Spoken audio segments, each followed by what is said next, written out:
This is a rocket rundown for SpaceX's Falcon 9. To start us off, what is Falcon 9? Well, Falcon 9 is a semi-reusable orbital launch vehicle developed by SpaceX. Alright, so that's a bit long. Let's break it down.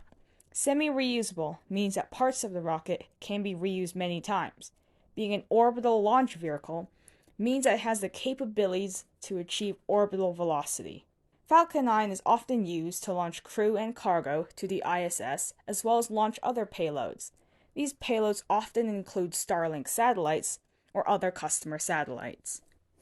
Getting into some specifics of the rocket, Falcon 9 is 70 meters, or around 230 feet tall, with a diameter of 3.7 meters, or around 12 feet. Falcon is composed of two stages. For propellants, Falcon uses a combination of liquid oxygen, which is commonly called LOX, and refined kerosene, often called RP1. These fuels are liquid, which is important if you're looking into different types of fuels found in rockets. Moving on from that, Falcon 9 uses what SpaceX calls the Merlin engine. This engine has two main variants: the vacuum variant, which is meant for space environments, and the sea level variant, which is meant for an environment with an atmosphere. The first stage of Falcon 9 has 9 sea level Merlins, while the second stage has a single vacuum Merlin. On the side note here, the first stage of Falcon is often referred to as the booster. Now, Falcon's payload to low Earth orbit, or LEO, is approximately 22,800 kilograms, or 50,265 pounds. Let's get into some configurations that Falcon 9 can be in. In my opinion, there are two main configurations, those being with a Dragon capsule and with fairings. Keep in mind that these configurations only change what's on top of the second stage. With a Dragon capsule on top, this is used to resupply the ISS, or launch crew. First off, the fairings used on any rocket are two half-cone pieces that sit on top of the rocket. Falcon uses fairings for missions that don't need a capsule. Unlike other currently flying rockets, SpaceX collects and reflies the fairings multiple times. Looking at launch sites, Falcon has three. One at Vandenberg Space Force Base at Launch Complex 4E, or SLIC 4E. Another at Launch Complex 39A, or LC 39A, at Kennedy Space Center. Lastly, at Space Launch Complex 40, or SLIC 40, which is located at Cape Canaveral Space Force Base. All of these sites are in the US, with 39A and SLIC 40 being on the East Coast, and SLIC 4E on the West Coast. Here's how I like to identify launch sites.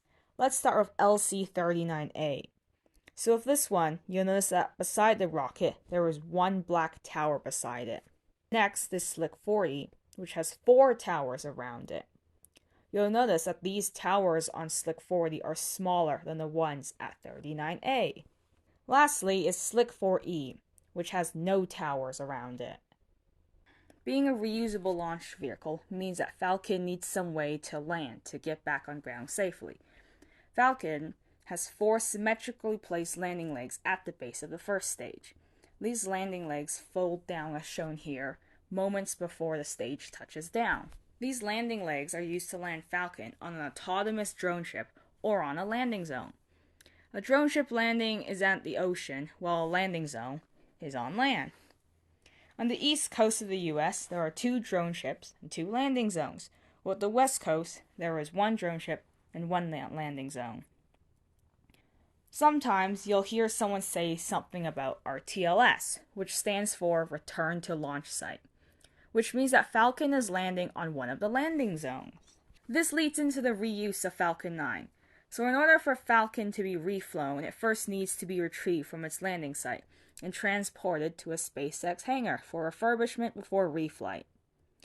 For drone ship landings, this requires the drone ship to first sail into a port for Falcon 9 to be lifted off the ship and placed in the transporter before being sent to a hangar.